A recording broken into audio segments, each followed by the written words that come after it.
এমন একটা সময়ের কথা কল্পনা করুন যখন এদেশের মেয়েদের লেখাপড়া করাটা ছিল একটা মহাপাপ। মাত্র 10-12 বছর বয়সেই তাদের বিয়ে দিয়ে দেওয়া এবং তাদের জীবনটা আটকে থেকে যেত শুধু 4 দেওয়ালের অপেক্ষায়। চিকিৎসা ব্যবস্থা ছিল পুরুষদের হাতে। লজ্জায় এবং রক্ষণশীলতার ভয়ে হাজার হাজার নারী কোনো পুরুষ ডাক্তারের কাছে নিজেদের রক্ষে দেখাতে। বিনা চিকিৎসায় লোকচক্ষুর আড়ালে প্রতি বছর মারা যেতেন হাজার হাজার মা ও আর পূর্ণাসন। এই ঘোর অন্ধকারের বুকে ধূমকেতুর মতো আবির্ভূত হয়েছিলেন এক নারী।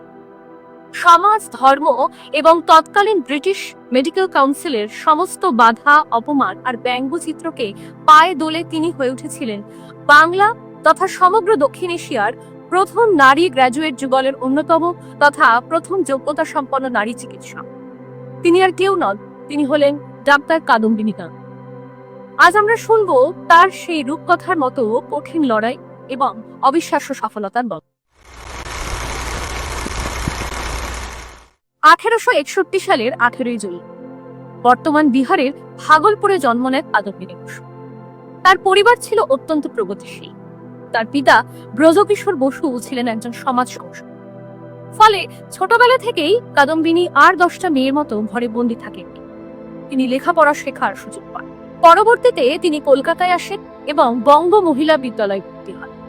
কিন্তু তৎকালীন সমাজে মেয়েদের উচ্চশিক্ষা দেওয়ার কোনো পরিকাঠামোই ছিল না। ঠিক এই সময় তার জীবনে প্রবেশ ঘটে এক বিপ্লব। তিনি হলেন দ্বারকানাথ গাঙ্গুলি। দ্বারকানাথ ছিলেন একাধারে শিক্ষক, সমাজসেবক এবং একজন কট্টর নারী অধিকার কর্মী। কাদম্বিনীর মেধা দেখে তিনি বুঝেছিলেন এই মেয়ে ইতিহাস পড়বে। কিন্তু বাধা এলো কলকাতা বিশ্ববিদ্যালয় থেকে। বিশ্ববিদ্যালয় কর্তৃপক্ষ সাফ জানিয়ে দিল মেয়েদের এন্ট্রান্স বা ম্যাট্রিকুলেশন পরীক্ষা দেওয়ার কোনো নিয়ম নেই। দ্বারকানাথ দমে যাননি। তিনি বিশ্ববিদ্যালয়ের বিরুদ্ধে আইনি ও সামাজিক লড়াই শুরু করেন। অবশেষে তার জেদের কাছে মাথা নত করে নিতে বাধ্য হয় বিশ্ববিদ্যালয় কর্তৃপক্ষ। 1878 সালে কাদম্বিনী প্রথম নারী হিসেবে কলকাতা বিশ্ববিদ্যালয়ের এন্ট্রান্স পরীক্ষা পাশ করেন। এন্ট্রান্স পাশ করার পর কাদম্বিনী এফএ পরীক্ষায় উত্তীর্ণ হন। তারপর এলো সেই ঐতিহাসিক ক্ষণ 1883 সাল। কাদম্বিনী বসু এবং চন্দ্রমুখী বসু এই দুজনে মিলে বেথুন কলেজ থেকে বিএ পাশ করে। তারা দুজনে ছিলেন শুধু ভারতের নয়, সমগ্র ব্রিটিশ সাম্রাজ্যের প্রথম 2 নারী স্নাতক বা গ্র্যাজুয়েট। সারা বাংলায় হইচই পড়ে গেল। এই অভাবনীয় সাফল্যের পর দ্বারকানাথ গাঙ্গুলি ও কাদম্বিনী বসু একে অপরকে জীবন সঙ্গী হিসেবে বেছে নেন। দ্বারকানাথ ছিলেন কাদম্বিনীর চেয়ে বয়সে বেশ বড় ও বিপন্ন, কিন্তু তাদের এই বিয়ে ছিল দুটি প্রগতিশীল মনের মিলন, যা কাদম্বিনীর লড়াইকে আরো শক্তিশালী করেছে। বিএ পাশ করার পর কাদম্বিনী চাইলেই কোনো স্কুলের শিক্ষিকা হয়ে আরামে জীবন কাটাতে পারতেন, কিন্তু তার লক্ষ্য ছিল আরো গভীরে। তিনি চোখের সামনে প্রতিদিন নারীদের বিনা চিকিৎসায় মরতে দিচ্ছিলেন। তাই তিনি সিদ্ধান্ত নিলেন তিনি ডাক্তার হবেন। কিন্তু চিকিৎসা শাস্ত্রের মতো একটা কঠিন এবং সম্পূর্ণ পুরুষ শাসিত ক্ষেত্রে একজন নারী সমাজ এই সিদ্ধান্তকে সহজভাবে নেয়। 1883 সালে কাদম্বিনী গাঙ্গুলি কলকাতা মেডিকেল কলেজে ভর্তির আবেদন করেন। মেডিকেল কলেজ কর্তৃপক্ষ আকাশ থেকে পড়ল, পুরুষদের কলেজে ডাক্তারি পড়বেন একজন নারী, এটা হতেই পারে। কলেজের শ্বেতাঙ্গ ও ভারতীয় অধ্যাপকদের বড় একটা অংশ এক তীব্র প্রতিবাদ। সেখানেও ঢাল হয়ে দাঁড়ালেন স্বামী দ্বারকানাথ। তিনি সরকারের উপর চাপ সৃষ্টি করলেন। তৎকালীন বাংলার lieutenant governor sir Augustus Rivers Thompson কাদম্বিনীর পাশে দাঁড়ান। অবশেষে সমস্ত বাধা ভেঙে কলকাতা মেডিকেল কলেজের দরজা খুলল কাদম্বিনীর জন্য। মেডিকেল কলেজের রক্ষণশীল অধ্যাপক ডক্টর রাজেন্দ্রচন্দ্র চন্দ্র কোনোভাবেই একজন নারীকে ডাক্তার হিসেবে মেনে নিতে পারছিলেন। কাদম্বিনী যাতে পাশ করতে না পারেন এর জন্য তিনি প্রতিনিয়ত কাদম্বিনীকে মানসিক হেনস্থা করেন। মেটেরিয়া মেডিকা নামে একটি প্র্যাকটিক্যাল বিষয়ে তিনি মাত্র 1 নম্বরের জন্য ইচ্ছাকৃতভাবে কাদম্বিনীকে ফেল করিয়ে দেন। এর ফলে কাদম্বিনী তার ফাইনাল এমবি ডিগ্রি থেকে বঞ্চিত। সমাজ তখন উল্লাসে মেতে উঠেছিল। রক্ষণশীল পত্রিকাগুলো লিখতে শুরু করলো মেয়েরা ঘরকন্যা ছেড়ে ডাক্তার হতে এলে এমনই হয়।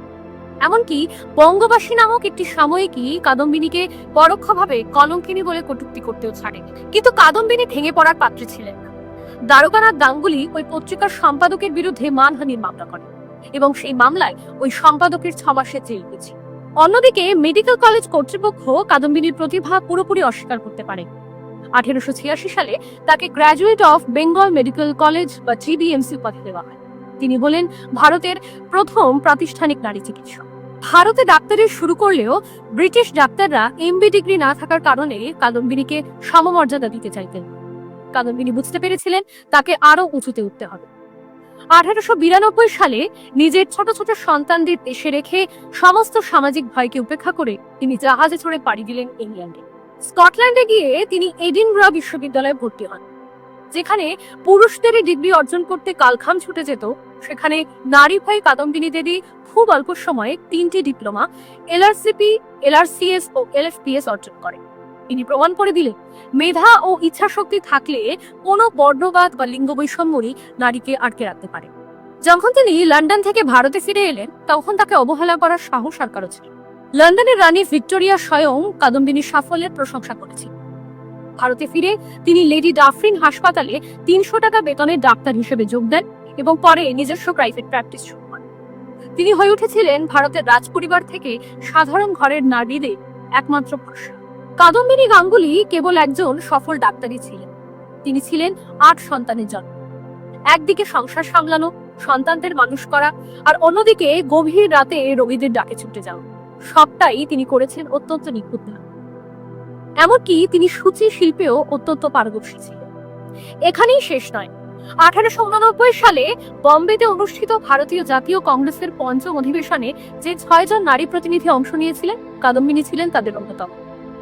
1890 সালের অধিবেশনে তিনি প্রথম নারী হিসেবে জাতীয় কংগ্রেসের মঞ্চে দাঁড়িয়ে ইংরেজিতে ভাষণ দেন, যা দেখে মুগ্ধ হয়েছিলেন স্বয়ং অ্যানি বেসেন্ট। তিনি কয়লা খনির নারী শ্রমিকদের অধিকার রক্ষা এবং চা বাগানের শ্রমিকদের শোষণের বিরুদ্ধেও সোচ্চার হয়েছিল।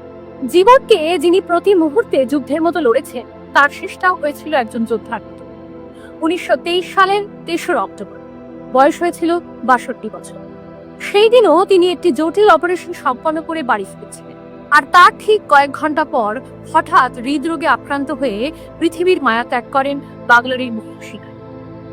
মৃত্যুর শেষ পর্যন্ত তিনি একজন একনিষ্ঠ চিকিৎসক হিসেবে নিজের কর্তব্য পালন করে গেছেন।